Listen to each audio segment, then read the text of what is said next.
Security اور intelligence پہلے، اور میں اس کی مذمت کرتا ہوں. سیکیورٹی سیاسی لیڈرشپ کی یقینی بنائے، پولیٹیکل ورکر کی بھی، اور میرے مسجد، میرے مسجد اور میرے شہروں اور میرے گلی دیہاتوں کو بھی یہ سیکیورٹی ہے. اور دوسرا مطالبہ میں یہ کرتا ہوں کہ ایسا کوئی الیکشن جو الیکشن نہ ہو، سلیکشن ہو، سلیکشن، اسے ہم قبول نہیں کریں گے.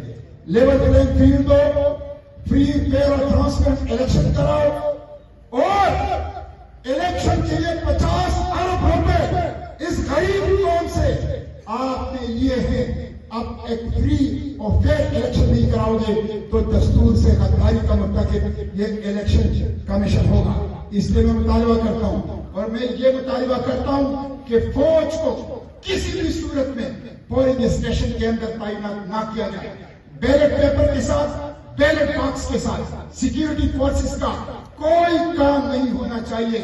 اگر رزلٹ کو تبدیل کرنے کی کوشش کی گئی تو میں نے جماعت کے تمام کارکنوں کو خیبر پختونخوا میں حکم دیا ہے کہ وہ ڈسٹرکٹ ہیڈ کوارٹر میں ڈسٹرکٹ ریٹرننگ افسر کے آفیسز کا گھیراؤ